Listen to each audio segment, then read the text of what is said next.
The millionaire invited the janitor as a joke, but when she arrived like a diva, everyone was stunned. At the sprawling Beverly Hills estate of Julian Thorne, everything was a performance. The shimmer of the crystal chandeliers, the endless bubbling of vintage champagne, and above all, the resonant echo of his own ego. At 40, Julian was a titan in the world of private equity, a man who had built his empire not just on shrewd investments, but on a foundation of unshakable arrogance. On that particular Saturday night, he was the sun around which every planet in the Los Angeles high society solar system orbited.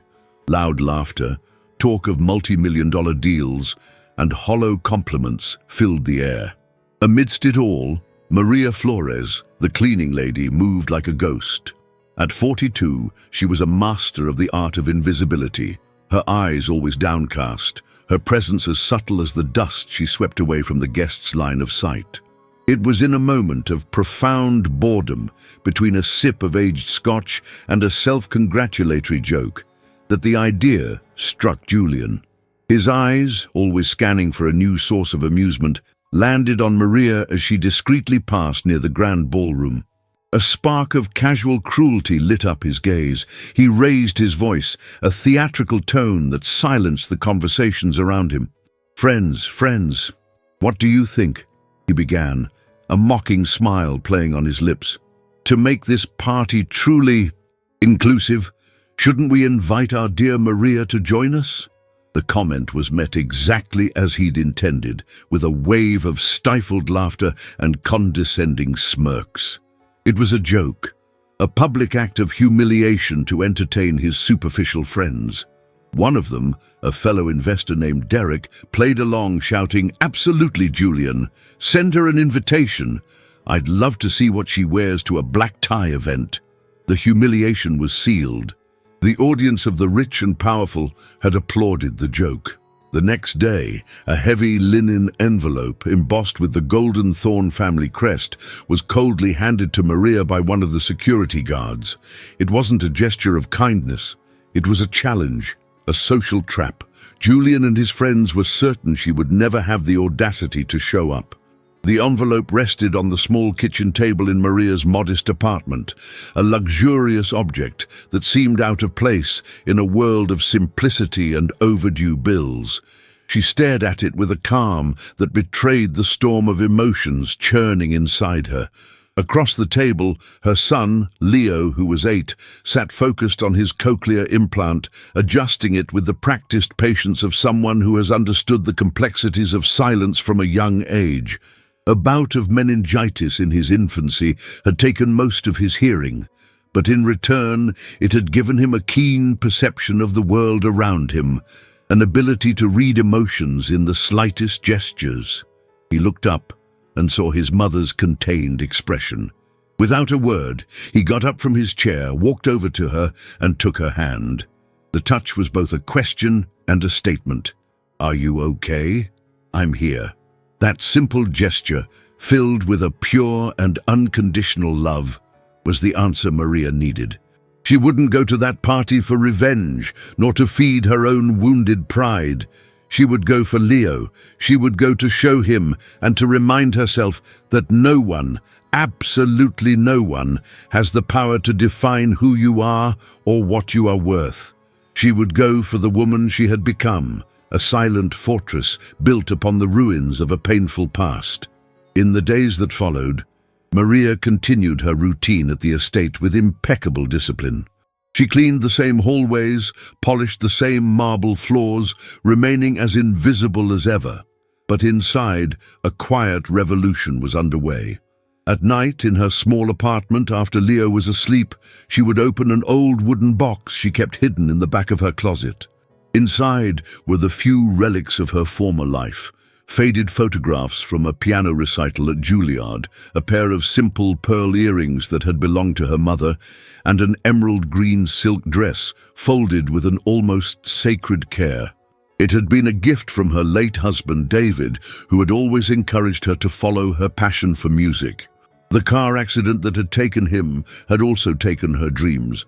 forcing her to drop out of the conservatory and take any job she could find to support her son and his medical needs. She had never had the courage to wear that dress again, until now.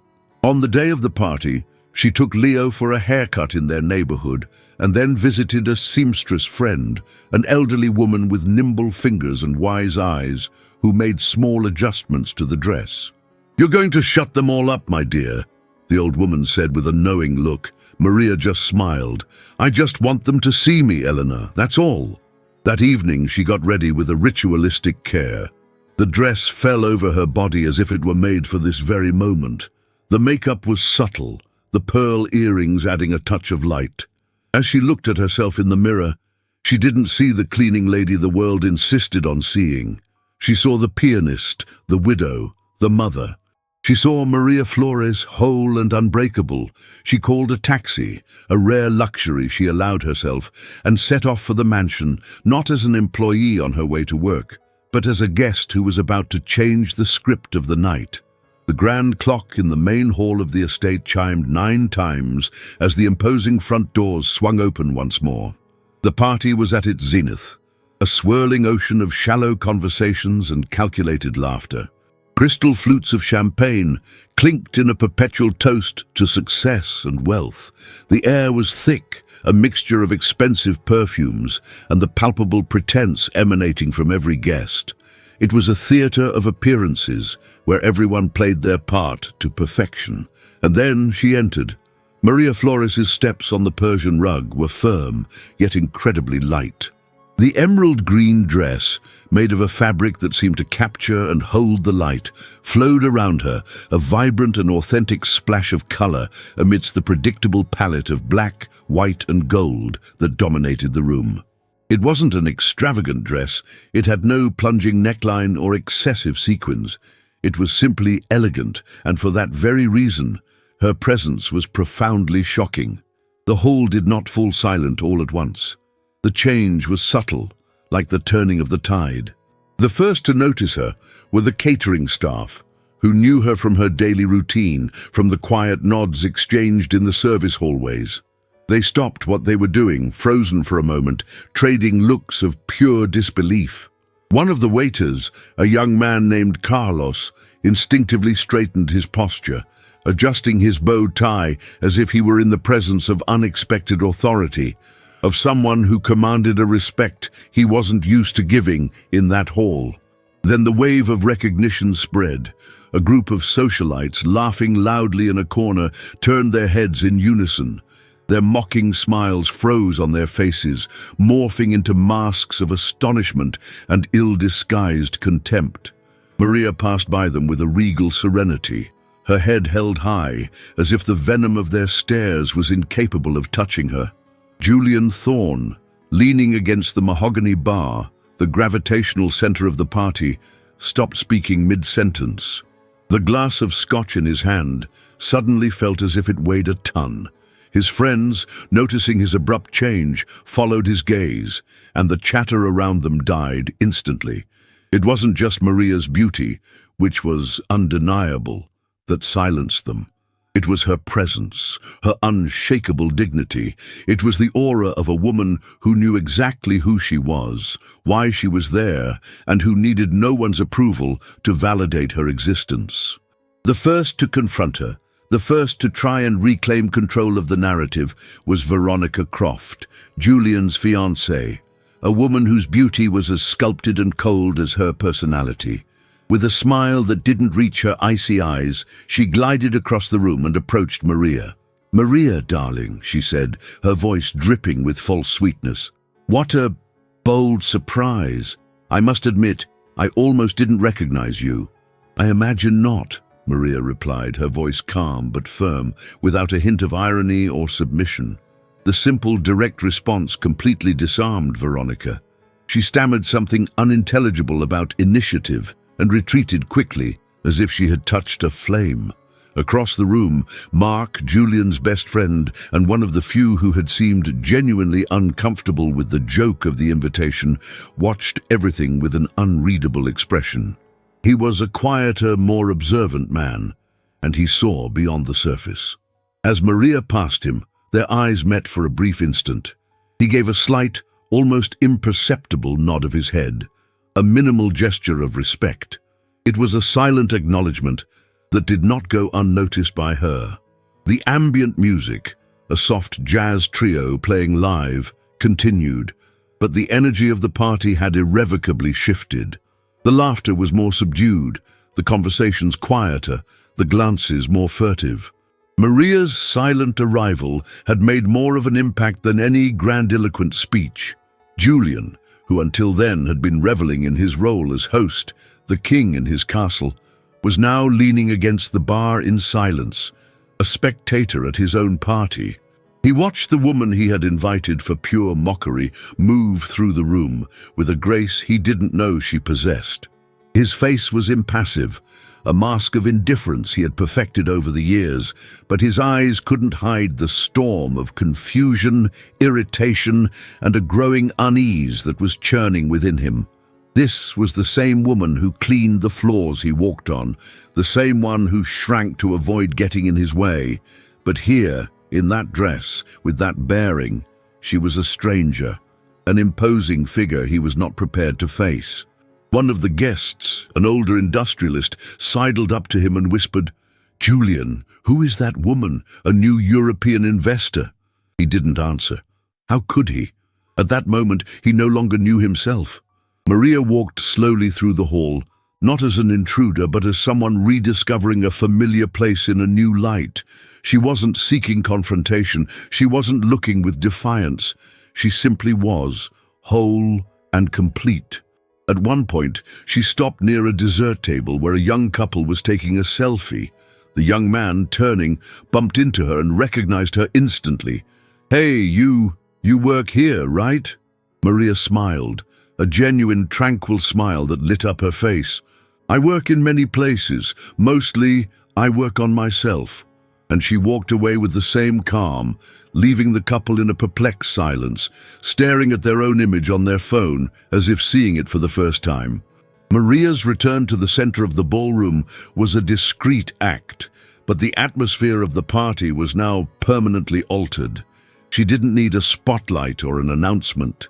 Her silent, steadfast presence was enough to destabilize an environment built on the fragile foundation of appearances. The gazes that had once swept over her with disregard or ignored her completely now followed her with a hungry curiosity, trying to decipher the enigma of her transformation. The elegance she exuded didn't come from the silk dress or the subtle makeup, but from the unwavering certainty in her eyes. Maria was not afraid, and that, in a circle of people who lived in terror of judgment, was the most unsettling thing of all. Across the room, Mark continued to watch his friend, Julian. The man who was supposed to be the life of the party now looked like a ghost at his own event, silent, tense, and unable to disguise the restlessness that consumed him. "You look pale," Mark said as he approached, his voice low and direct. "Did the joke stop being funny?" "She shouldn't have come," Julian muttered, more to himself than to his friend. "You invited her because you thought it would be amusing to humiliate her in front of everyone," Mark retorted, pulling no punches. "Now you're uncomfortable because the joke, in the end, is on you." Julian didn't answer. There was nothing to say. He wasn't uncomfortable with Maria's presence. He was uncomfortable with the reflection of himself he saw in her eyes. Veronica, on the other hand, was still desperately trying to regain control of the evening's narrative. She flitted between groups like a nervous queen bee, whispering acidic comments disguised as concern. "It's a brave gesture, of course," she would say to a society matron, "but a bit inappropriate for the setting, don't you think, to try and promote oneself like this at a private party?" "It doesn't look like promotion to me, Veronica. It looks like dignity," the older, more respected woman replied, without taking her eyes off Maria. Veronica was left speechless, the venom she was spewing seeming to turn back on her. Maria, seemingly oblivious to these machinations, took a glass of water from a passing waiter, thanked him with a gracious nod, and positioned herself near one of the large windows overlooking the garden. She watched the party as if observing a play from the wings, even though she was, without a doubt, the undeclared center of all attention. Julian, finally, decided he could no longer stand by. He had to confront her, had to understand. He crossed the room, his steps firm, an attempt to project an authority he no longer felt. He stopped a short distance from her. "I have to ask," he said, his voice lower than he intended. "Why did you come?" Maria turned slowly and faced him. "Because you were absolutely certain that I wouldn't." The simplicity of the answer disarmed him. "I'm sorry," he managed to say, the words sounding foreign and inadequate in his own mouth. "Don't be sorry for me, Julian," she replied, her voice calm but sharp. "If you want to be sorry for someone, be sorry for yourself, for needing to make others feel small to feel big." The sentence hit him like a mirror shattering in his face. There was no aggression in her tone, and yet each word carried the weight of an overwhelming truth. After a few moments of tense silence, Maria moved away from the window. She crossed the room, her steps leading her toward a quieter corner where a magnificent black grand piano sat silently, another untouched luxury item. She approached one of the event organizers and, with a polite gesture, asked for permission. The man, surprised and confused, simply nodded. The entire party seemed to hold its breath as Maria sat down at the piano. The chatter ceased. Without warning, without announcement, her fingers touched the keys. The melody that flowed through the hall was not loud or dramatic. It was a Chopin nocturne, slow, melancholic, and of such a breathtaking, pure beauty that it seemed out of place in that environment of superficiality. It was clean, precise. Each note played with an emotion that seemed to come from a lifetime of stored feelings, of silent sorrows and joys. Those who were talking stopped. Those who were laughing fell silent, and those who had never noticed her before now couldn't look away. Julian was petrified in the middle of the room, the glass forgotten in his hand. Mark, at his side, took a deep breath and whispered, more to himself than to his friend, "You only truly saw her today, but she has always been here." When the last note faded into the air, the hall remained in a profound silence for an instant that felt like an eternity. Maria stood up, gave a slight nod to the hired band musicians, and walked back to the window as if nothing had happened. There was no applause, not because she didn't deserve it, but because no one knew how to react. It was as if everyone had been exposed, stripped of their masks by the purity of that music. Julian ran a hand through his hair, tense. He felt a strange pressure in his chest, as if his armor of arrogance was finally beginning to crack. For the first time in his life, he realized that he had perhaps never truly known anyone. Maria didn't fit into his molds. She didn't smile to please, she didn't bow to be accepted. She simply existed whole, and that, at that moment, was more than he could bear. The party continued, but it was merely a ghost of its former self. The conversations resumed, the glasses were refilled.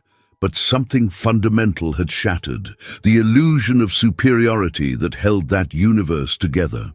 The presence of Maria Flores, and even more so, the melody she had unleashed in that hall, had broken an unwritten protocol, the rule that the invisible must remain not only unseen but also unheard, and for having broken it, their world on that night seemed to revolve around her.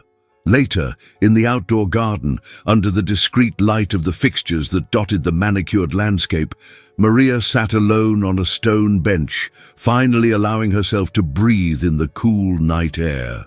She closed her eyes and thought of Leo, of his proud smile when he saw her leave the house in the green dress. That was what mattered. It was for him that she had played. When she opened her eyes, she saw Julian standing a few feet away, watching her. He didn't approach immediately, as if hesitant to invade that space of peace. "Running from your own party?" she asked, her voice calm. "No, I think I'm running from myself," he answered, the honesty in his voice surprising him as much as it did her. He sat on the other end of the bench, maintaining a respectful distance. You pulled the rug out from under everyone in there tonight." "That wasn't my intention," she said. "Maybe the problem is that no one in there has actually stood on solid ground for a long time. They float on their own egos. When they see someone with their feet firmly on the earth, they feel threatened." Julian was silent for a long moment, absorbing her words. He saw her truly for the first time, not as a function or a problem, but as a whole person. And he wondered at what point in his life he had become so blind to what truly mattered. "My father taught me that the world belongs to the strong," he said suddenly, his voice low, almost a confession. And to him, being strong meant never showing weakness, never needing anyone. It made me a successful businessman, but it left me empty. Maria listened without judgment, her silence offering a space he rarely encountered. "And you think that armor protected you, Julian?" "No," he admitted. "It only isolated me." "Are you afraid of people discovering who you really are?" she asked softly. "I'm afraid of discovering that I don't even know anymore." "You are not just what was done to you," she said, her voice filled with a compassion he hadn't felt in years. "You can also choose who you want to be from now on." She stood up, the green dress swaying in the breeze. "Thank you for the invitation. Even though it started as a joke, it's where I found myself again." And she walked back inside, leaving him alone with his thoughts and the echo of the melody that still hung in the air. The next day, the story exploded. One of the guests, a young social media influencer, had recorded the moment Maria played the piano. The video, posted with the caption, "The night the cleaning lady silenced the elite," went viral. The comments were an avalanche. "Class and talent can't be bought." The elegance of her response was the music. Julian Thorne deserved that lesson in humility. At his company, the atmosphere was one of shock and speculation. Julian, for the first time, ignored the advice of his PR team. He called a press conference. Without the impeccable suit, wearing only a simple shirt, he took the stage. "I made a mistake," he said, his voice firm, without excuses or justifications. "I invited an exemplary employee, Maria Flores, to an event with the sole intention of humiliating her. And she, with her dignity and her extraordinary talent, taught me a lesson about character that I will never forget." He announced right there, to everyone's surprise, the creation of a new arm of his company, the Thorne Foundation for Inclusion and the Arts. An ambitious project to support single mothers and children with hearing impairments by providing full scholarships in music and other arts. And I would like to publicly invite Maria Flores to lead this project alongside me, not as an apology, but as a recognition of her immense value and wisdom. Maria accepted. Not for him, but for the other Marias who were still invisible, for the other children like Leo. Her new office at the company was simple, as she requested, with a large drawing by her son on the main wall. She implemented real, tangible changes, better working conditions and career paths for the support staff, training programs, and an end to the absurd corporate privileges that created walls between people. Julian, in turn, began a slow and difficult process of change. He started listening more, visiting the Foundation's projects and talking to the employees he had once ignored. One evening, he had dinner at Maria and Leo's apartment. Sitting in the simple kitchen, eating a home-cooked meal and listening to Leo's laughter, he felt a sense of peace and belonging that none of his lavish parties had ever given him. Months later, at the first event for the new foundation, Maria took the stage. She didn't speak of herself, but of the hundreds of children who, thanks to the project, now had access to a world of music and art that had previously been denied to them. The audience, made up of families, employees, and even some of the former party guests, gave her a standing ovation. Later that night at home, she put on the same green dress. Leo hugged her tightly. She no longer needed parties or pianos to remember who she was. She was that woman every day. True greatness, she finally understood, is not in being seen or applauded, but in the courage to be true to one's own melody, even when the world around you insists on not listening. So, what did you think of the lesson he learned? Tell me in the comments what you would have done in Maria's place. If you enjoyed this story, hit that subscribe button so you don't miss the next one. See you later.